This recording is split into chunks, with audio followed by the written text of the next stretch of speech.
so that I know there was a question earlier about are we going to post this? We are recording. So we will upload this as soon as either Lucy or I get a chance and get that uploaded for those who couldn't attend today.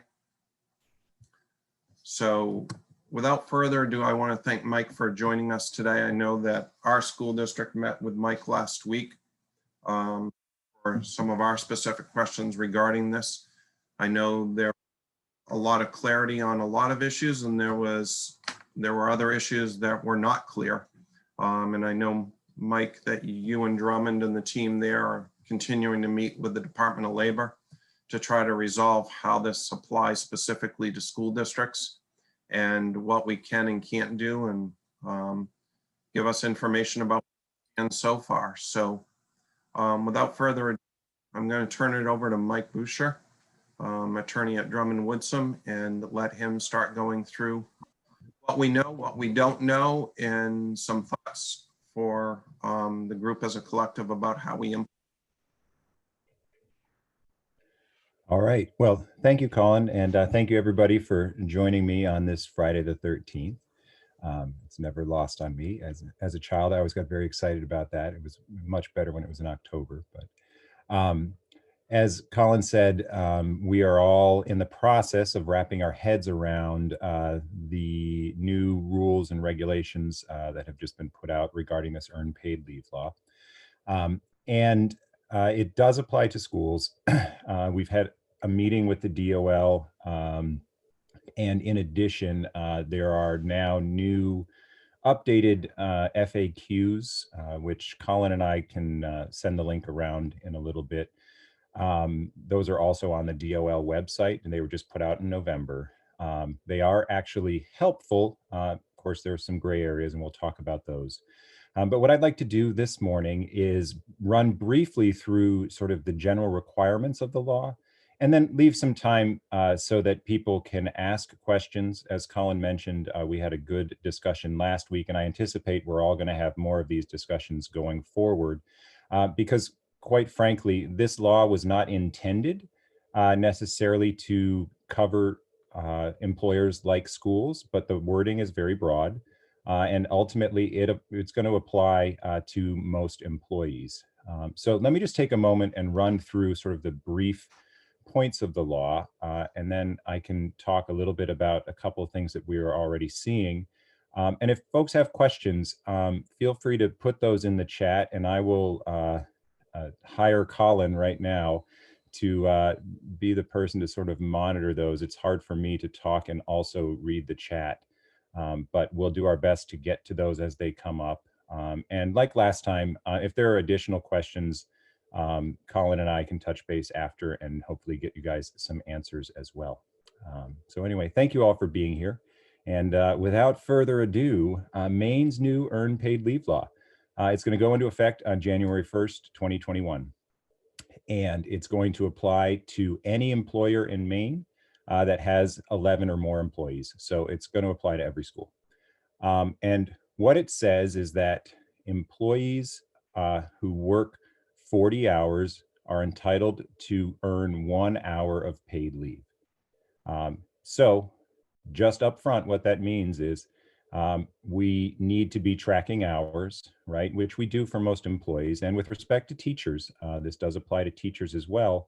The FAQs make it clear that we can assume that essentially exempt salaried employees work 40 hours in 1 week, okay? Now, there is a provision that says that the employee needs to work for us for 120 days before they are allowed to use the accrued leave.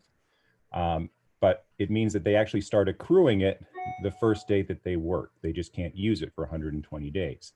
The DOL has clarified that that's 120 calendar days. And it's not necessarily days that an employee is working. So remind me, Colin, to talk about substitutes in a little bit, but this is likely going to apply to substitutes. For employees who work less than 40 hours in a week, they are still going to accrue that 1 hour for every 40 hours. So the easiest example would be a part-time employee who works 20 hours in a week. It'll take them 2 weeks to accrue that 1 hour. Now, for the employees who are already employed, that 120-day period is already running. So the FAQs make it clear that as of January 1, 2021, if an employee has already been employed for us for 120 days, then they will be able to access that accrued leave as of January 1. Now, before everybody has a complete panic attack, we are going to talk about ways that some of the leave that you're already providing can likely qualify to meet these requirements.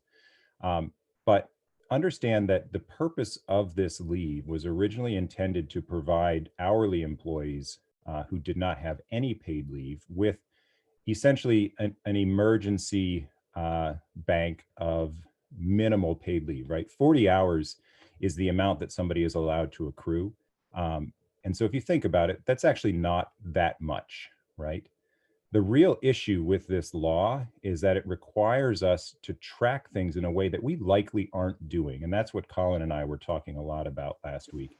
We're going to have to get creative together in terms of how to mesh the requirements of this law with what are already our current sort of payroll practices.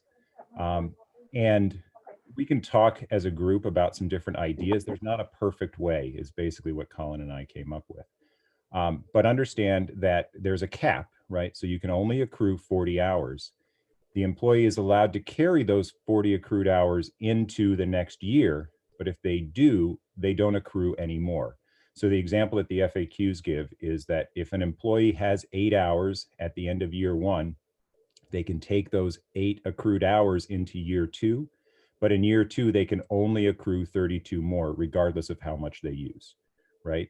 So what that means is if an employee takes 40 hours of this accrued leave into year 2, they don't accrue anymore in year 2, right? So there is a cap. That cap, however, applies to both full-time and part-time employees. So we can't have a policy that differentiates between the two. So for example, you take a part-time employee, 50%, at the end of year 1, they would likely have somewhere around 20 accrued hours. If they carry those accrued hours into year 2, then at the end of year 2, if they haven't used them, they would likely at that point have accrued the 40 hours, and that employee could carry those 40 hours into year 3, even though they're part-time. There had been a question at some point about whether we could establish different accrual policies based on the amount of time worked, and the law doesn't seem to allow for that. Now, let's just talk about what is this leave really, right? The intent of this leave is to make sure that employees can use it for any purpose. We can't have limitations on that with respect to, and the language is really, really interesting because it's clear yet not, right? So thank you, legislature. Emergency, illness, or other sudden necessity. So we can't put any prohibitions on an employee using this leave for an emergency, illness, or other sudden necessity, right? And so that's going to be the hangup that we have when we talk about the law or the leave that we're already providing, right? Oftentimes in our collective bargaining agreements, we have limitations, certainly on sick leave. We probably have limitations on vacation time. And so to the extent that we're going to try and figure out how to comply with this law, with the leave that we currently have, it may require us minimizing limitations on a certain amount.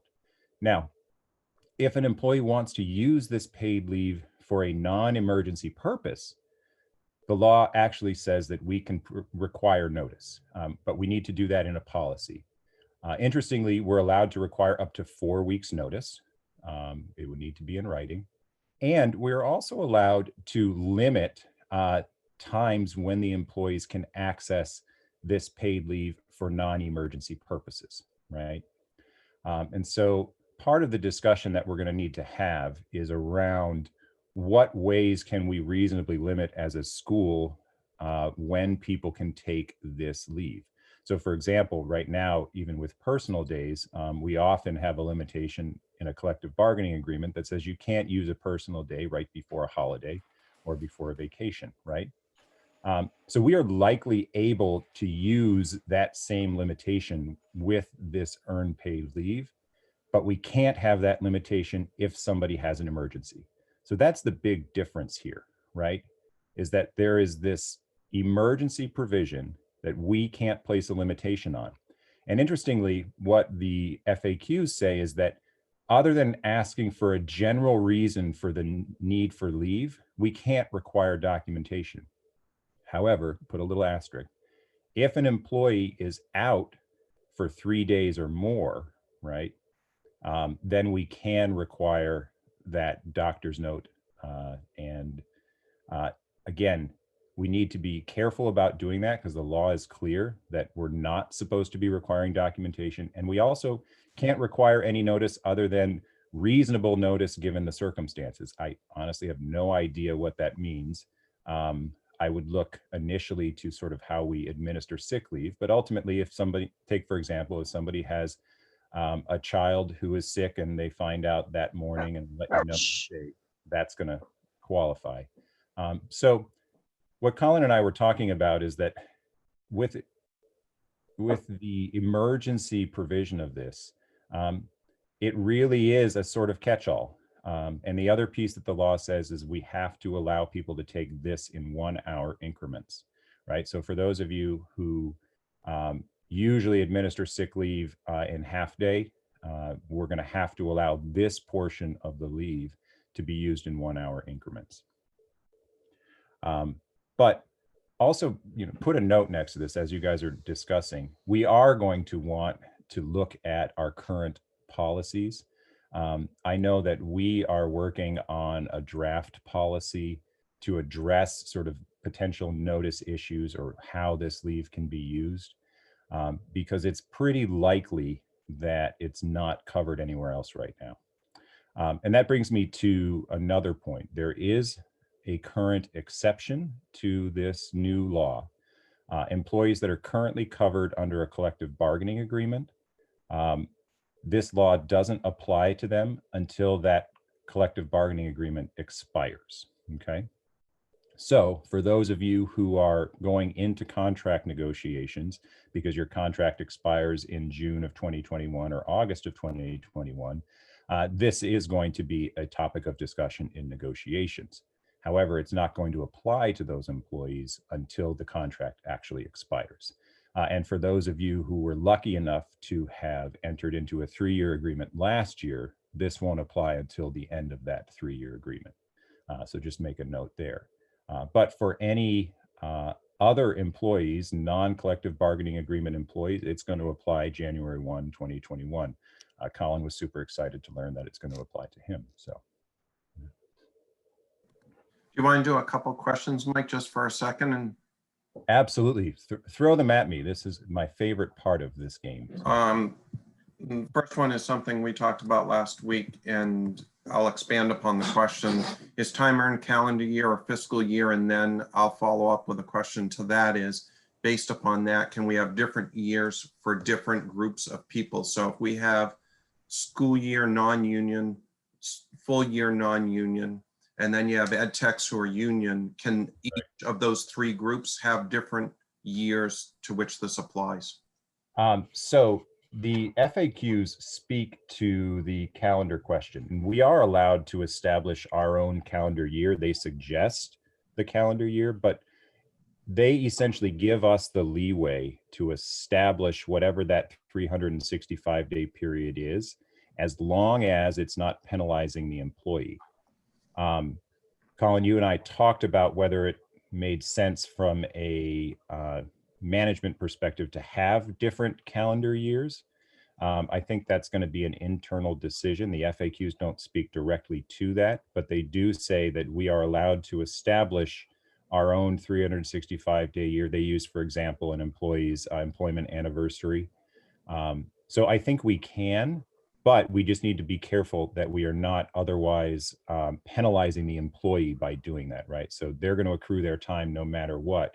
If we're going to track it on a certain time, we need to make sure that they're not losing hours, right? So for some staff that are year round, it may make sense to have a July to June. For others who may have a school year type of work schedule, a September to August year may work, but again, it's up to each school to decide that. Right. And we need to be consistent, and whatever we decide, I think we need to put in writing, right? So not unlike when we establish our policies administering FMLA, right? We establish what our calendar year is. So I think that's going to be important here. And ultimately, any doubt is going to go to the employee. And then I guess the question becomes, from an administrative perspective, are we able to have different years, or does it make sense to put everybody on the same 365-day period? While staff who already have 120 days on the first qualify immediately, if there's a new hire in December, do those days in December count towards the 120? So yes, they will qualify immediately, but they won't have actually earned it yet, right? So you need to work 40 hours to earn that first hour. The 120 days goes towards the availability of using that time, right? So as I understand it, as of January 1, those employees who are already employed and have been employed for 120 days, as soon as they work that first 40 hours, they're going to have 1 hour. With respect to the employee that starts in December, then they're going to have that time available to them. Forgive my calendar math if I screw it up, but I think it would be April 1. And at that point, then they would have actually accrued that time already because they're under the new law, and then they'd be able to use it April 1. So. Can we add earned, quote unquote, earned leave in collective bargaining agreements in lieu of some sick days for teachers and others who have 40 hours? So that is a great segue into what we were spending a lot of time talking about last week. The FAQs actually have a specific section that talks about, so what if I already give paid leave, right? And the example that they use is vacation time. And what it says is that we can't have any restrictions on the 40 hours that we are allocating to this new law with respect to this sort of emergency illness and other sudden necessity, right? So take, for example, if you have vacation time right now, we can likely allocate 5 days, 40 hours of that vacation time to this new law, as long as we remove any restrictions on when it can be used for emergency purposes, right? You could still have notice requirements for the rest of it, but we can't have any restrictions if somebody needs to take that time for an emergency purpose. One of the things that we've actually talked about is whether or not it makes sense to shift some leave essentially to a PTO model, right? Which private sector employees do, in which case then you would be reallocating a certain portion of sick days, calling them PTO. That is a negotiable topic, but that is a possibility. I do think that we want to look creatively at the leave that we're already giving and see if by changing or eliminating any restrictions for a certain portion of it, we can actually meet the requirements of this law. I think that is a more creative solution than just giving an additional 5 days. I think that segues into Stacy's question, which is for someone who already has vacation time in their contract, are we covered? Should we just rename it PTO? And I think you just answered that. That's where you don't necessarily have to give more time, but you can reallocate into what we refer to as a separate bucket of time, which meets this law. So if someone has 15 days of vacation, to Stacy's question, there is the ability to kind of reallocate, if you will, those 15 days into up to 40 hours, or let's say a week, in this new bucket, and then retain the other 2 weeks in a traditional vacation bucket. And one of the things that DOL mentioned when we were talking with them is it might make sense for us as we go into negotiations to negotiate that we're going to use this EPL time first, right, to make sure that it's getting used. And they indicated that that is certainly a possibility. So, do part-time employees get the full 40 hours prorated to their full-time equivalents? I think you answered that earlier. yeah, so it's 40 hours, no matter when those 40 hours happen. At that 40 hours, for every 40 hours work, they get 1 hour. So when Mike and I talked last week, Chandra, your question is one that we talked about that we knew was going to come up, which is what about coaches in their coaching season, and how do we deal with that? We already know that subs are going to qualify and we have to track that. What about coaches, Mike? Sure. So Chandra, you always come up with the best questions. I appreciate that. I actually have been asking this question and not getting satisfactory answers. But let's take it in two categories. First category is coaches who work for us who are already employed either as support staff or teachers. They are going to accrue additional hours as a result of their coaching time. That's actually in the FAQ. And then, of course, you're all going, "Huh, but what about the coaches that we don't actually track hours for," which is something that we've talked about over the years. Um, the law and the FAQs say that it doesn't matter which position you have, you don't track them separately. Ultimately, it's for every 40 hours worked, you get 1 hour. But remember that here's sort of the silver lining, right? This is capped at 40 hours.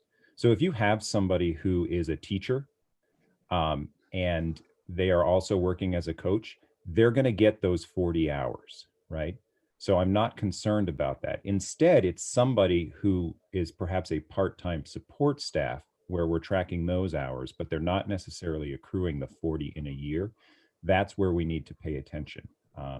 And the other caveat, Mike, could be that you have a teacher, let's take our situation in my district, that their collective bargaining agreement doesn't start this clock for another 2 years.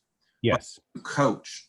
So can you analyze that situation where, that teacher is not going to be subject to this for 2 more years, but what do we do with their coaching hours then? And will they qualify under that?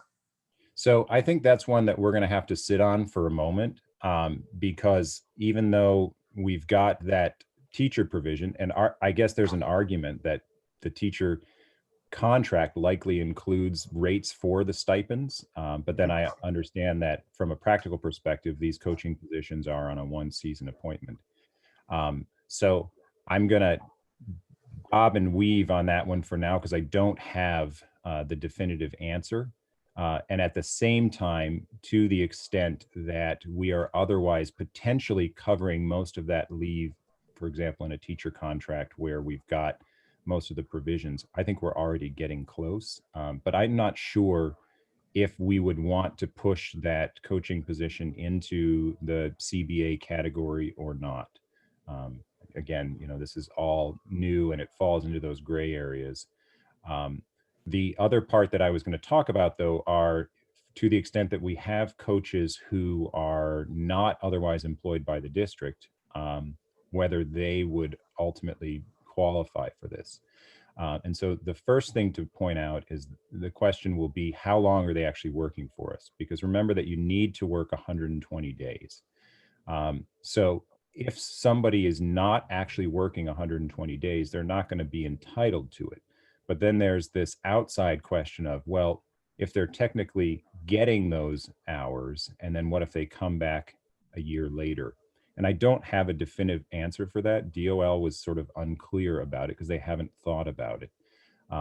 One of the provisions of this law says that if somebody does return to employment within a year with you, and they otherwise had that earned paid leave available to them, it would be available to them again. So those are two things that I think we're going to have to get more clarification on. But in the meantime, understanding, I would ask first whether that coach is working for 120 days. And if they're not, then they're not going to be entitled to use that leave. So. Patty asked, and I think we covered part of it. How does PTO apply to employees with multiple positions, teachers under the CBA, but they also coach? We just talked about that. They accrue PTO as a coach and still adhering to the teacher contract. I think that's the one we just covered, Patty. Yeah. If they don't use it in a calendar year rather than carry over, do we need to pay them? So there's not a payout provision if somebody's still employed, right? So let's say you've got an employee that accrues the 40 hours, they don't use it.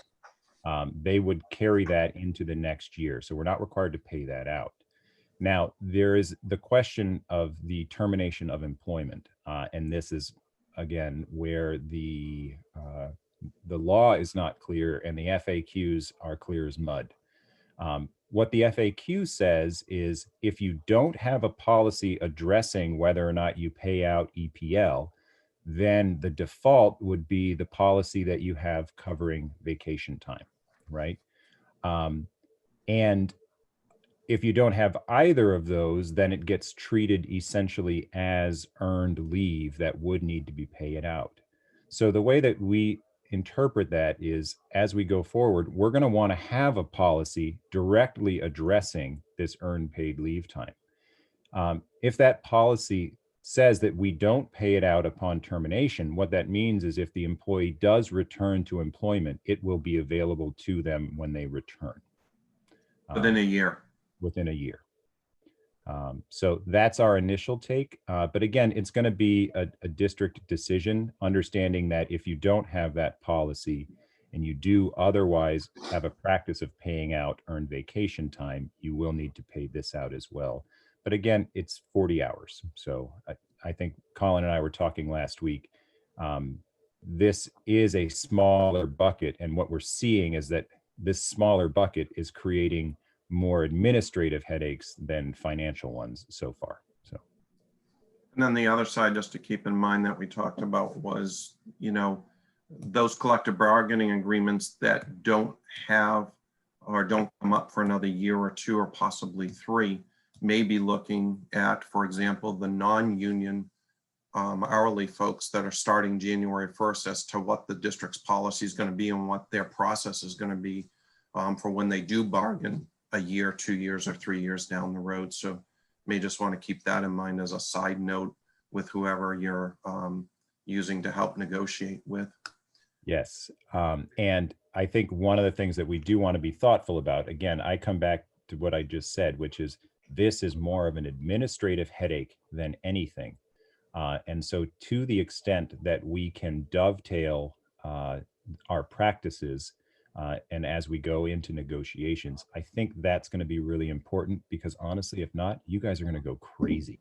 So we have a lot of mid-year hires now. Would it be better to do it by their hire date?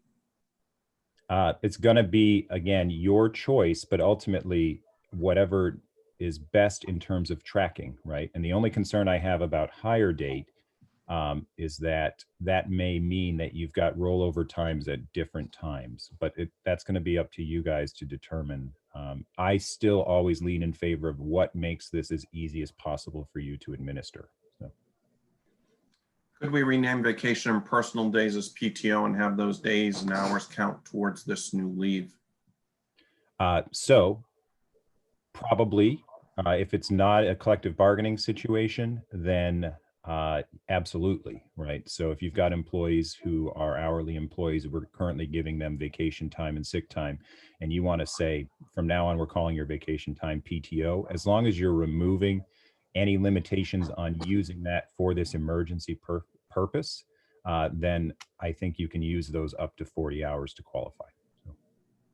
Are we supposed to have teachers start using a time card or a time clock? So the FAQs gave us that sort of answer, which is for teachers, we're going to assume that they work 40 hours in a week, and that would apply to other salaried exempt employees as well. Link Dawn to the FAQ. I'll have Mike email that when he's not talking and I'm not going through chats, and we'll have Lucy send that out sometime today. Yeah, I'll pull the, there's actually a PDF. So I think Sherry actually may have put it in there if that's. Oh, is that the chat? Is that the link there? Yeah, just make sure you're pulling the one that's dated November. There was an earlier one in October and that's been updated. So. Do we need to include paid holidays in calculating hours for earned time, or is it just work time? It's a great question. And so we don't include paid holidays. So not similar to the FLSA, right? And if an employee is out on leave, they are not accruing for those days that they are out on leave.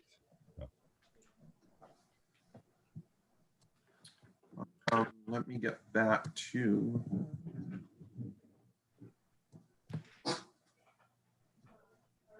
Do we have to call this leave something in particular? Does it have to have a specific name to it? So I don't think so. They're more interested in what the requirements are, but I think because employees are going to be expecting to have it, Colin and I talked about whether it makes sense to essentially name it that. And I think that's a good point, right? I can tell you that as from my conversations with some of the folks at the MEA, they are certainly expecting that this is new leave. That was before the FAQs came out.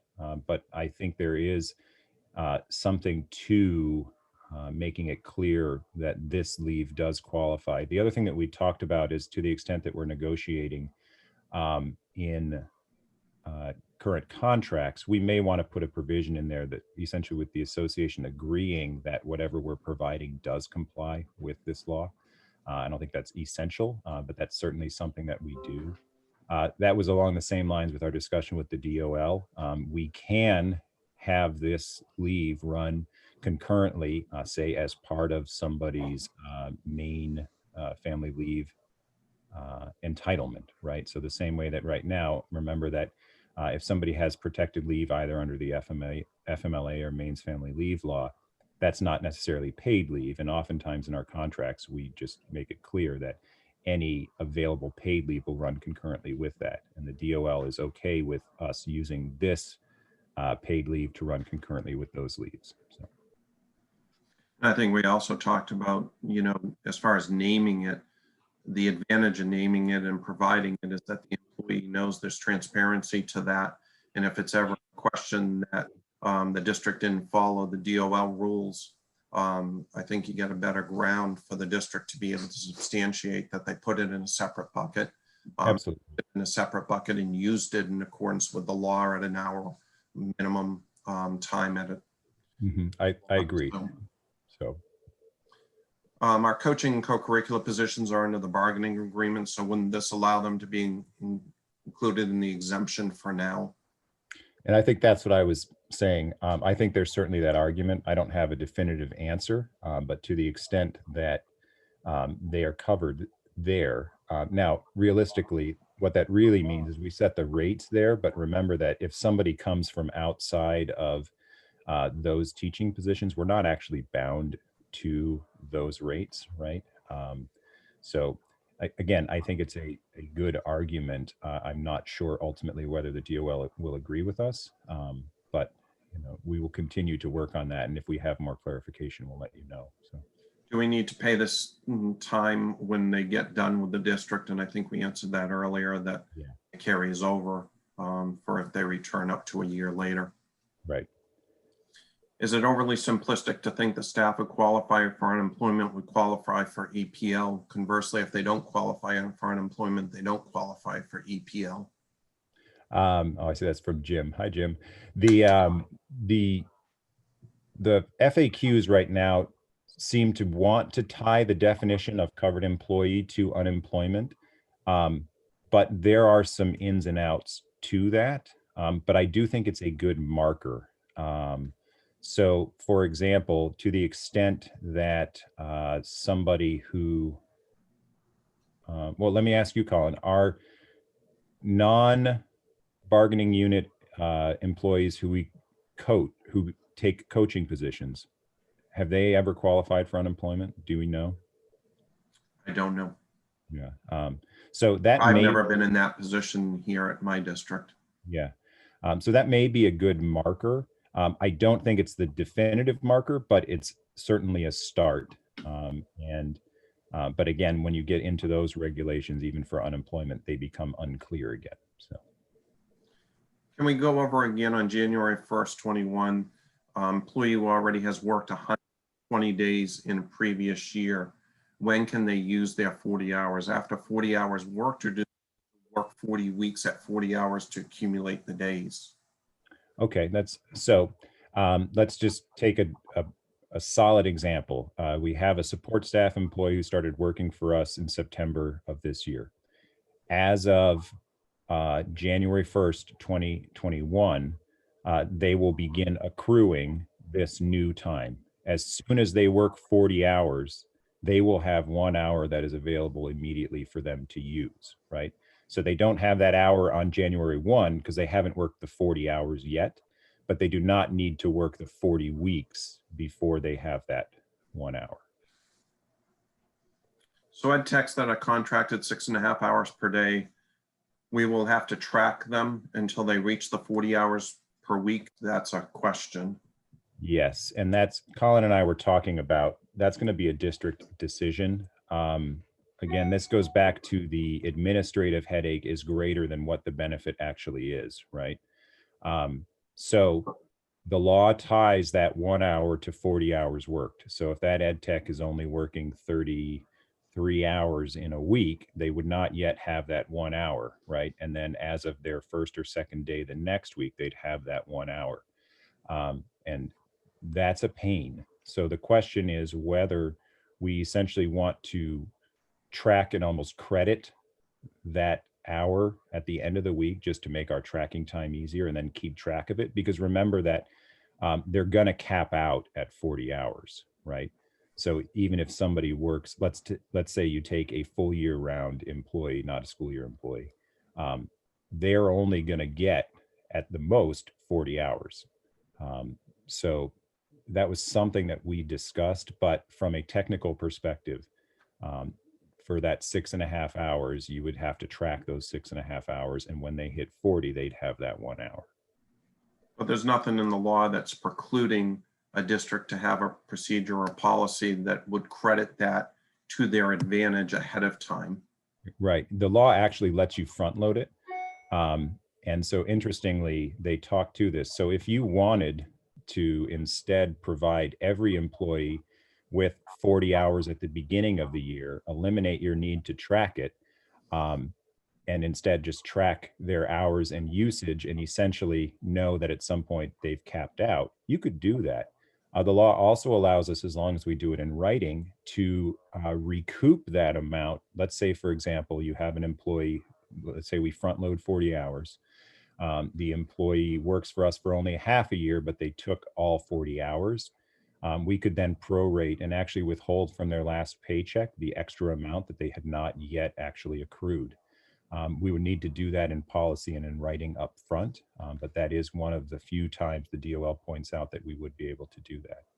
And just as a reminder, if that's part of the ed tech example and they're part of a CBA, that has to be bargained. Absolutely. Any of these things that we're talking about for employees that are covered by a collective bargaining agreement will need to be bargained.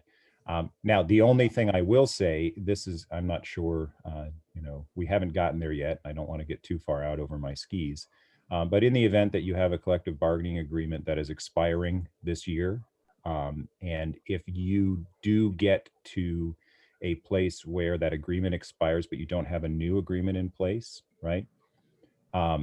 Then the question becomes, under this law, even though we don't have a new agreement in place, those employees would likely be entitled to begin accruing this time.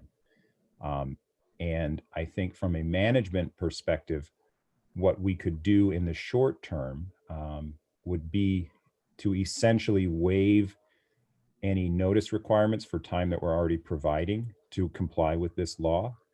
And it's not an elegant solution, but at the end of the day, what we're doing is we are providing employees what they're entitled to under the law, but we need to continue to bargain with the association and ultimately come to an agreement. We'll see if that happens. Hopefully it won't. But again, if that does, put a pin in it, reach out and we can talk about possibilities. So Teachers already received sick time, so are you saying they will receive more paid time off? So this goes back to what we were talking about. The law and the FAQs make it clear that as long as we are eliminating any restrictions on use of 40 hours of that time for emergency purposes, that we can essentially comply with the law using paid leave time that we have. But in order to do that, let's take sick time, for example. We would need to essentially create this bucket of 40 hours that had no limitations, right? Because generally right now under your contracts, sick time can be used for certain purposes, usually the employee's illness, or sometimes we have carve outs for the illness of family members. So we would need to remove the restriction for 40 hours of that time. So teachers, do they earn this leave over school breaks? So under the FAQs, right, school breaks are not earned time. Same way, so holidays, paid days. But ultimately, I don't think it's going to matter because teachers are salaried and otherwise exempt. So they will end up with this 40 hours. How do we track the coaching hours? That goes back to the $1 million question that we have been asking for all of my years as a school attorney. This comes back to the minimum wage question that we dealt with years ago with respect to these stipends, right? So we would track coaching hours the way that we track everybody else's hours. The problem, as I understand it, is that coaches don't want to track them. So And then as a follow-up to that, I know some schools, ours is one of them, you may pay folks to do scorekeeping or clock or announcing at an athletic event.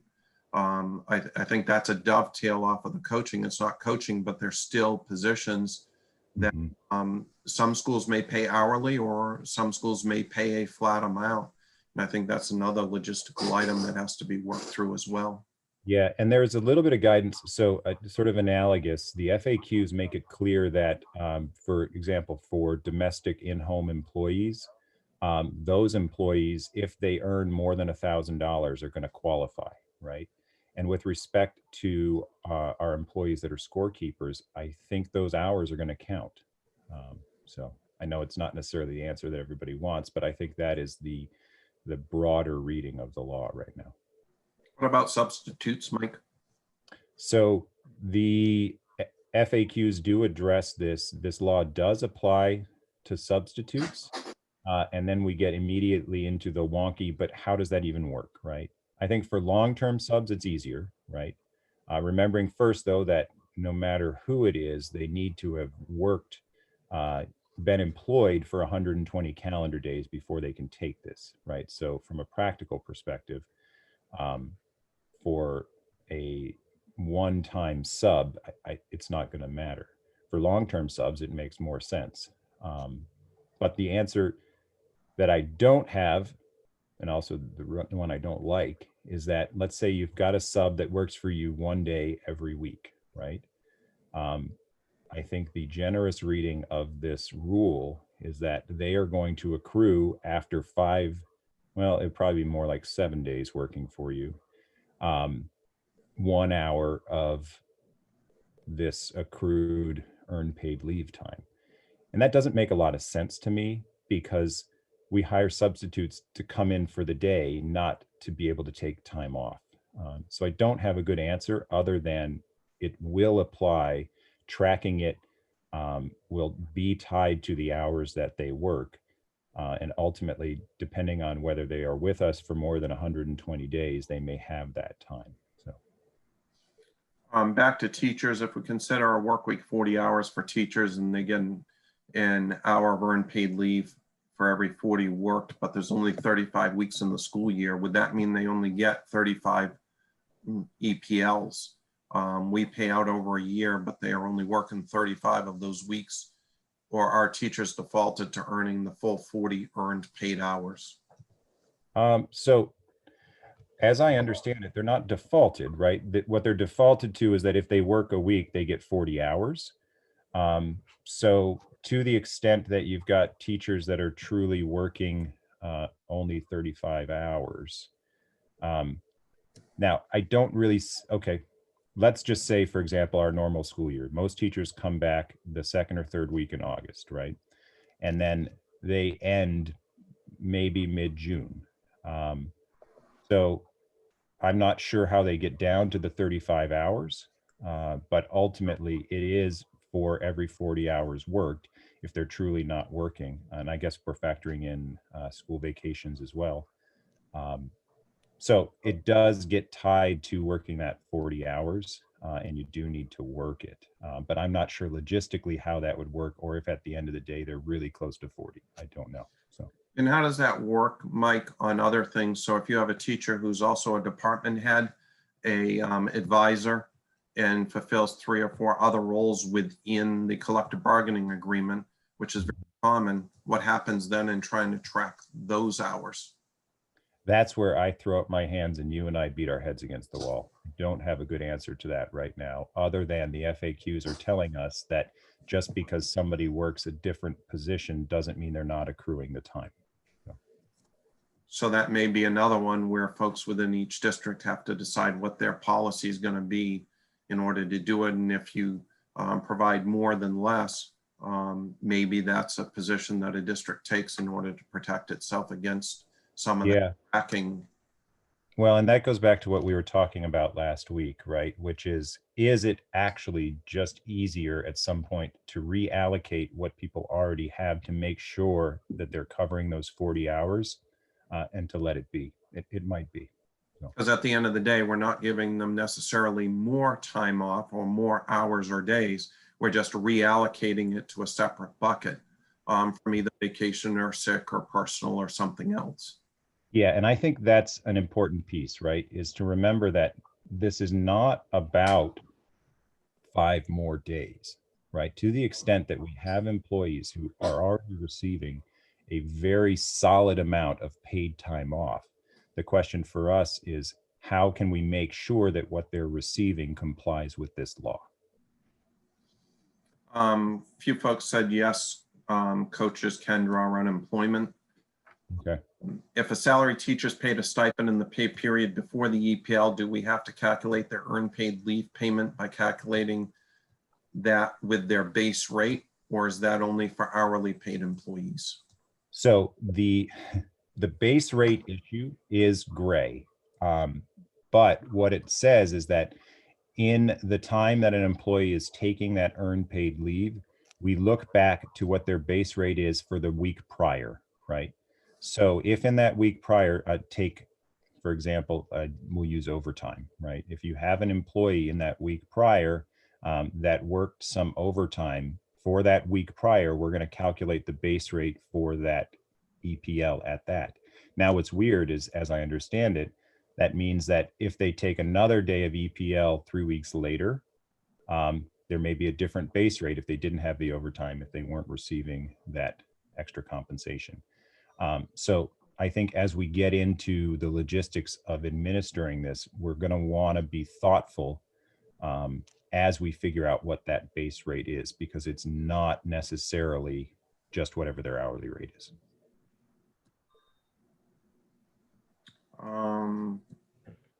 Wouldn't it make sense to front load an EPL for those employees who earn 40 hours in a school year?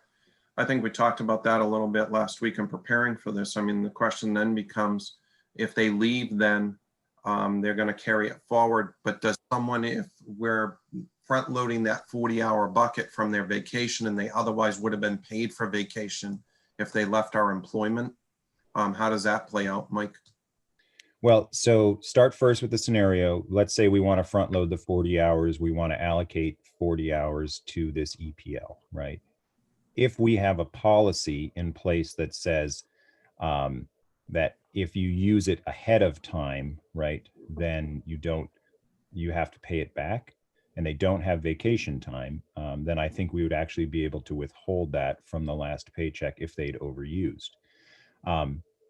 But if we don't otherwise have that and they otherwise had vacation time, then I don't think we'd withhold it. I think we'd want them to otherwise be able to have used that vacation time, because we'd still likely have to pay it out. But it's really going to be policy specific. So I could certainly see a nook and cranny where we get into a place where one is there and not the other. I still go back to this idea of how can we make this as easy as possible. And at the end of the day, understanding that the intent of this law is really to provide people with this sort of emergency time. And we are being caught in this net as employers that are already providing so much paid time. But I think we want to be careful. We never want to be too cute by half. So. That kind of dovetails into answering your question too, Zach. I just didn't want you to think we were passing over it. teachers don't receive vacation time, but do receive personal time. Could we give them 5 personal days without restrictions to cover this law? So yes, right. If you are providing personal, or if you're reallocating what you have, you're calling it personal time, and you're removing any restrictions with respect to the emergency piece. Remember, you can still have restrictions. You can still have notice requirements for the rest of the time. Then I think that will likely qualify. Our teachers' CBA expired on August 31st of 20, but we're still negotiating. Do we need to bargain in for EPL right now, and would it be retroactive to September 1st? So I think that raises the question, they're going to qualify, or they're going to be entitled as of January 1, because that collective bargaining agreement is expired, right? And if you're actually still negotiating, then it's something that you're going to want to talk about. So congratulations, you win the found the grayest of the gray area. So. Zach was calculating that 180 days and 8 hours a day, it's 1,440 hours over 40 hours is 36 earned hours per year. I think we also have to be careful. It's not on an annual basis. It's 40 hours per week. Right. But and I guess even question of when they earn it, because if someone works 80 hours in a week, as an exorbitant example, they earn 2 hours that week.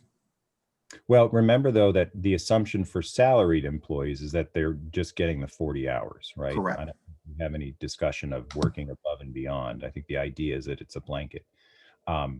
But what I would point out is that, let's say teachers earn 36, right? And they don't use any of it. They're going to roll 36 into the next year, and they're only going to be able to earn 4.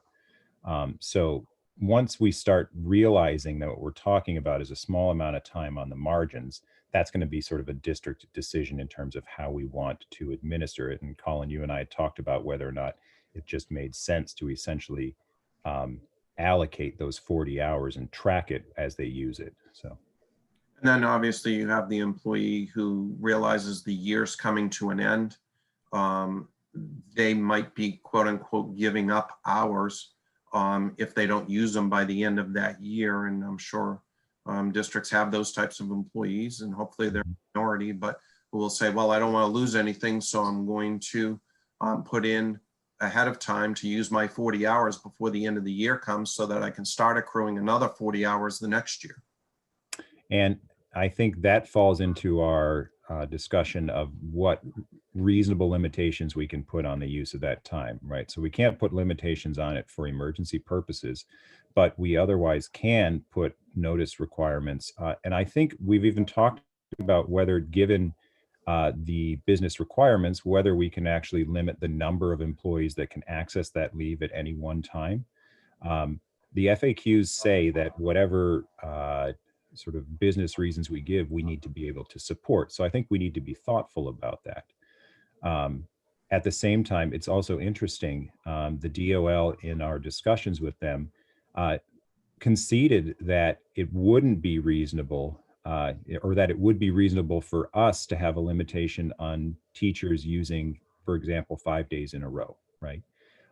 They understand that this sort of catch-all is a problem, right? So I think it's really going to come down to us making clear in our policies how this non-emergency time can be used. And especially in critical areas such as teaching, bus drivers, food service employees, where if you lose 6 people in a day and they all have an emergency on the same day, that becomes very problematic. Absolutely. So I'm hopeful that that won't be the case, but I do think that it's important that as we go forward, we are clear about the sort of reasonable restrictions we're imposing on the non-emergency portion of this. Does a sub work time carry over each year, or does 120 calendar days restart every school year? So if they continue to be employed by us, I think it would carry over. But again, it's going to be case specific, right? So. In the CBA, do we have to allow the use of this time to hours, or can we restrict it to full day or half day absence? I think we answered that. Yeah, the law says we have to an hour increment. Yeah. Most teachers, techs, non-year round would most likely not hit the full 40 hours in leave. That is probably a statement of earned time. Yep. And again, it just goes back to, we do need to track the time, understanding that for those salaried employees, what they're saying is that we don't have to track the time during the week. It's presumed that if they work for the week, it's 40 hours. So.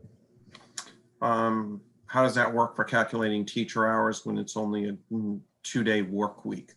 Example, Thanksgiving week. Do we count the actual work days, or is it 40 hours for the week regardless? So that's going to be a gray area. My initial inclination would be to look to sort of how we calculate that time for FMLA purposes, but that is not what the FAQs say. They don't address this at all. And so I think it's going to be a district decision, but I don't have a good answer other than to fall back on our 40 hours per week. So again, congratulations, we continue to find those weird gray areas. But whatever we do, we need to be consistent. So If an hourly employee works 50 hours, 40 regular and 10 overtime, do we count 50 hours? And I think the answer to that's yes. They're physically working 50 hours in a week, regardless of how the pay is structured. correct. Subs don't have schedules, they're on call. So basically this is just pay for nothing is the question. How do they? I'm pretty sure you and I said the off? same thing. And how do they take time off, quote unquote, for no scheduled work? I don't think they could take the time off, and that goes back to the issue here, which is the whole point of having a sub is that they're coming in. We don't have subs to have a sub for a sub, so I'm not sure. Would a sub be considered employed by the district for all of the days that they are available or days that they actually substitute teach?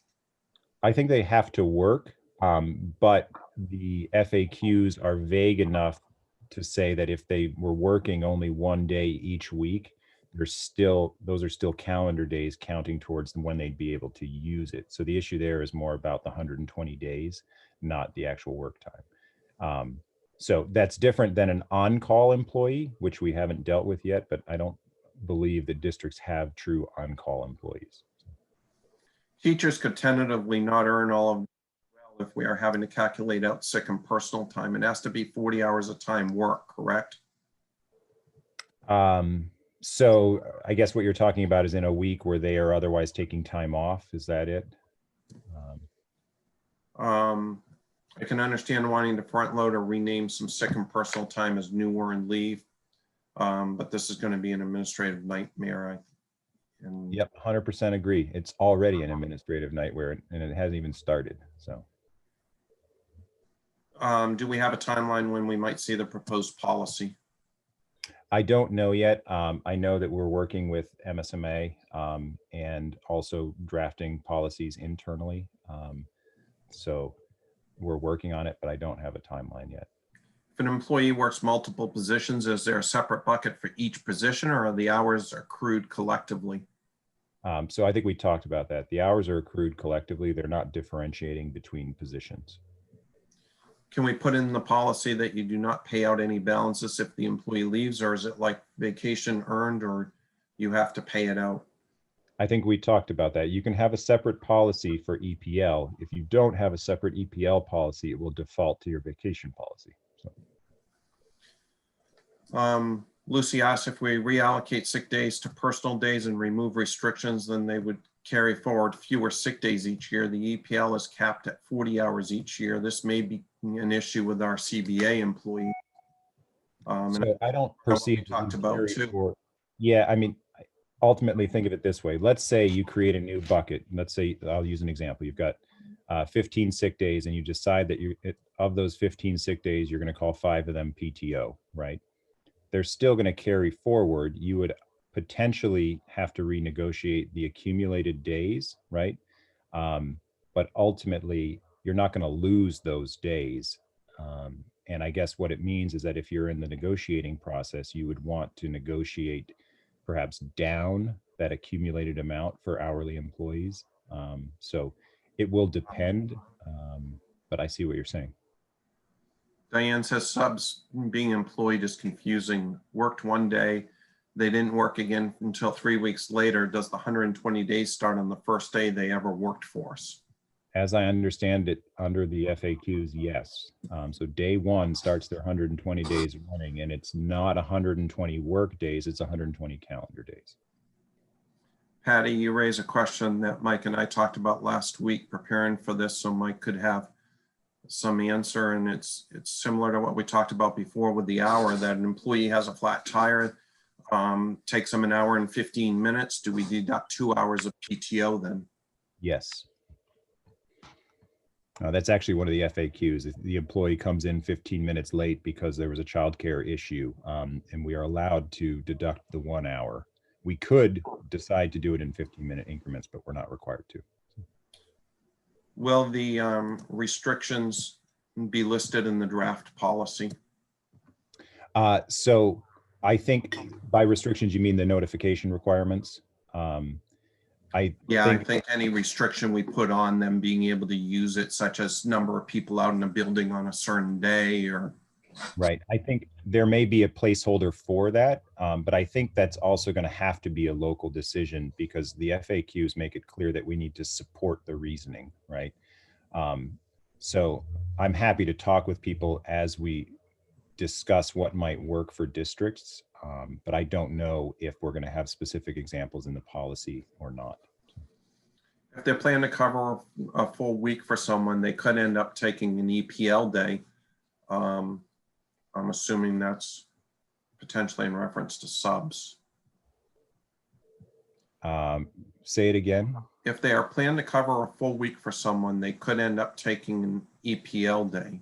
Oh, so like, let's say we've got a sub that's going to come in for 5 days, right? Yeah, I guess in theory, I think it would be hard to figure out how they'd have that much time. But I guess in theory, if they had it, if it was accrued, and if they'd otherwise qualified under the 120 hours.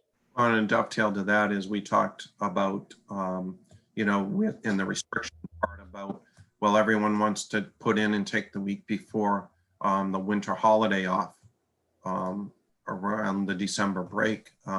There's got to be restrictions on that. Otherwise, you don't have bus drivers, you don't have food service folks, you might not have teachers. So got to be thoughtful in the strategizing of the policy. And I guess I'm just going to say this out loud. And again, I sometimes, I do things and I say them out loud, and that's a good thing. But in this case, I'm also wondering about subs, whether, with the exception of the emergency stuff, if we couldn't otherwise have a requirement that says they actually can't take that time for personal reasons. I don't know how that would look, but I'm just throwing it out there. If you think about the business purpose of a sub, they are to cover for somebody who's already out. So in theory, we couldn't necessarily restrict their use of that emergency time, i.e. we had a sub, they showed up late because they had a childcare issue. But I'm wondering whether we couldn't have a reasonable restriction on essentially saying you can't use it otherwise for this sort of vacation time. It just doesn't make sense. But I don't know. I haven't thought that through. And again, sometimes I say things out loud and then they don't work out. But an employee is on paid leave, I assume they do not accrue EPL while on leave, or do they? They do not. So again, it's technical earned, it's work time. Yep. If a teacher is also a coach and earns 40 hours and terminates the teacher position, is the 40 hours carried over to the coaching position? Interesting. So they don't make a distinction between those positions. It would otherwise be their 40 hours of time, and likely we aren't necessarily making the distinction ourselves between those two. So ultimately, that's their time. We would have a policy that said, let's say they terminate the teaching position, we wouldn't pay it out. Instead, it would be available for them if they were to return. So I think it's something we'd want to consider addressing in policy, but we would need to make sure that we have a policy in place. So is the average hourly pay of the week prior? That's my understanding. Again, the base rate piece is clear as mud, and there is an FAQ that speaks specifically to it, and it's sort of helpful, but not. Hold on, let me take a look here. Yeah, so actually, question number 2, how do I determine the base rate of pay? So there are a couple examples there. And it does seem to refer to the week prior. So Can we have agreements with non-bargaining groups that may be different than the policy? so can we have agreements? Well, we can have different arrangements with different groups, right? The idea of the policy is going to be directed towards how it gets used. I don't think I would necessarily advise having multiple different kinds of notice requirements or use provisions for different groups unless there was actually a business reason for it. So I don't see anything in the FAQs that says we can't have, say, for example, we could negotiate for different versions in 2 different collective bargaining agreements. We can do that. The question is whether we want to. I don't know if that's related to something I said earlier on at the very beginning, is that obviously the first group that this is probably going to affect are the non-bargained hourly people. Right. The non-bargained people, and my comment early was just be mindful of the fact that the bargaining groups are going to be looking at what the policy and what the stance is of the district in setting that. Yep. Because they're going to look at that. It may not be what they bargain when they do bargain, Chris, but they're certainly going to be looking at what the district's position is and what type of leave restrictions and other types of process is going to be put in place when the bargaining happens. And then this, Ida has a question. Can we require that they use the PTO time before any other time? So in discussions with the DOL yesterday, they suggested that with respect to bargaining unit employees, we would want to essentially bargain for doing exactly that. So I take that to mean that possibly, but whatever we do, we would need to have in policy. I think we need to, that one of the things that's clear from this law is that if we are going to require use in certain ways, then we need to have a written policy discussing what that is. And again, also removing any limitations on the emergency use. So. Goes for the non-bargained hourlies as well, right? I think so. Again, you know, with respect to the notice requirement, it's clear that we need to have that in writing for people. So.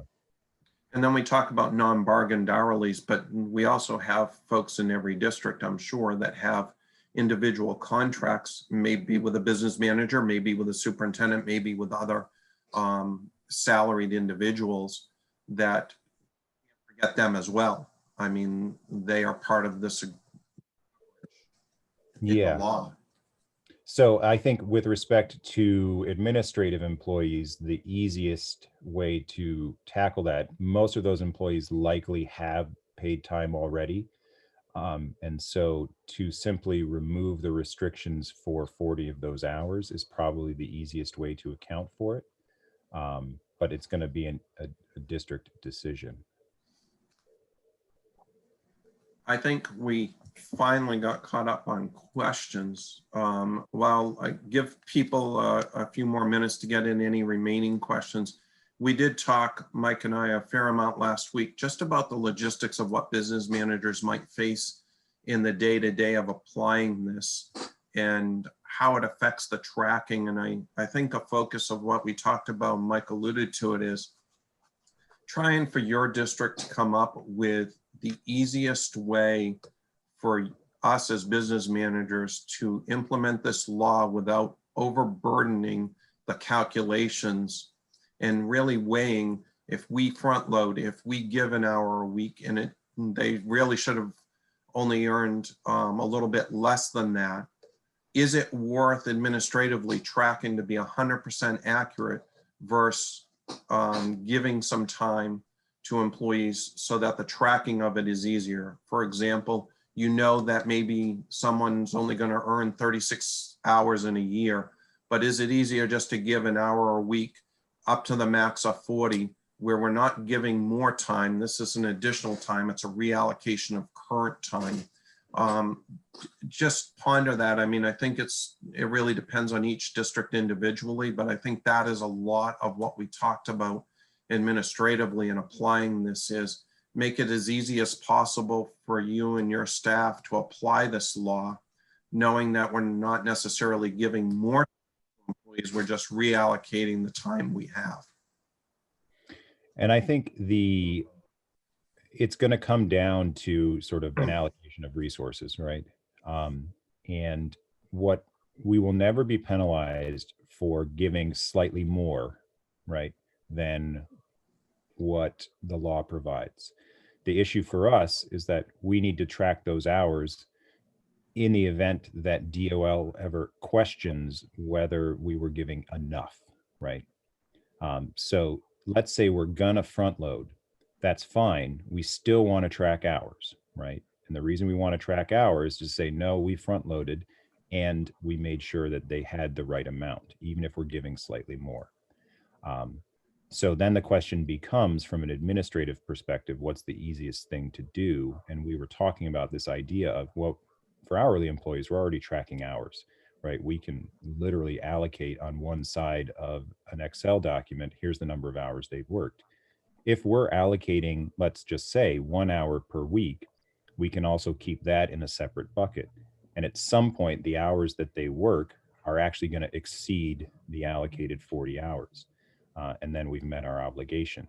So I leave it to you guys who know the payroll systems better to figure out what works, understanding that really what we're talking about is a couple hours on the margins, and that time may not be as important as the time you save in not having to administer this in a very confusing way. So, Wonder if paying out this time to teachers is earnable comp for Maine PERS? I think that's a question that's a really good one that we have to pose directly to Maine PERS, because as you all have found out over time, they have their own interpretation of earnable comp. So I would want to defer to them, but it's a good question. Who do we contact for the draft policy? So you can contact me directly. And what I will do is keep a list of folks that are looking for it. And as we continue to work on it, I can be in touch once that comes into play. I wish I had a timeline for you, but I don't yet. So Why would we just not reallocate the 40 hours of current leave into the EPL bucket? I think one of the reasons we talked about was that, you know, if you're reallocating it from a vacation time, the EPL bucket's not going to be paid out at termination, where vacation time would be, and someone could potentially have a claim. The flip side, Diane, is it is easier if you were to do it that way. I think, Mike, what's your take on that? I think that's it, right? So let's say all you do is, this is again outside of the collective bargaining context, remembering that if we've got a collective bargaining agreement, we need to bargain for this. But outside of the collective bargaining context, let's say you have an employee that receives 5 vacation days. If you say to them, congratulations, you can use your 5 vacation days anytime you want, with respect to the emergency part, otherwise we have these reasonable restrictions. If you don't call that EPL and you do pay out vacation, then it'll get paid out, right? If you're concerned about paying it out, or you otherwise have agreements for how many vacation days can accrue and then carry over, then it probably does make sense to reallocate it into a separate bucket, right? Can the district choose not to delay the use by the 120 days for ease of tracking? Yeah, we can always give more benefits than the law allows. So again, for folks that are coming in, the only issue there, of course, I would just flag is we do often have some support staff who come in for a couple months and don't work out. So that's going to be a district decision. But. Do you mind giving your contact information, Mike? Oh, yeah. Here, this is one thing I can probably type while we're doing this, right? Teacher contract expired August 20th. Will we be allowed to use personal time from 9/1 to ratification toward EPL, or should we prorate into the final agreement? Oh, okay. So let's see. Has it already expired?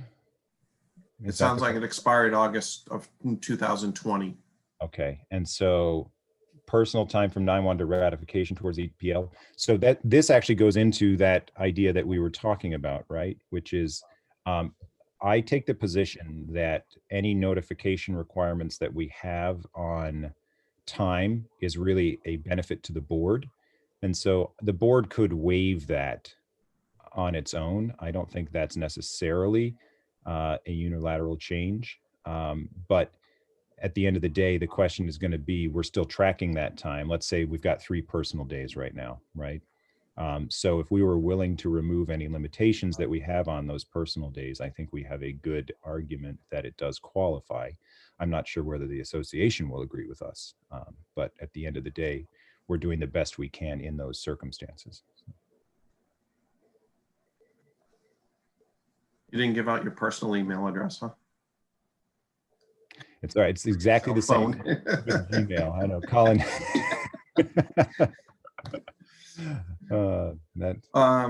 Other questions from folks? I'm hoping this has been helpful to folks to be able to at least, I know there's a lot of areas in here, and Mike and I talked for a couple hours last week about how muddy some of this is. And I know Drummond, Mike and his team are trying to clarify some of the muddiness on behalf of school districts. But I do understand I'm in the same boat you folks are in trying to get through the mud as much as possible. So hopefully this has been somewhat helpful. A few last questions. Has someone spoken to Tyler Technologies about tracking in the software? We have not here. We also use a different system as far as tracking hours and time clock and hours worked.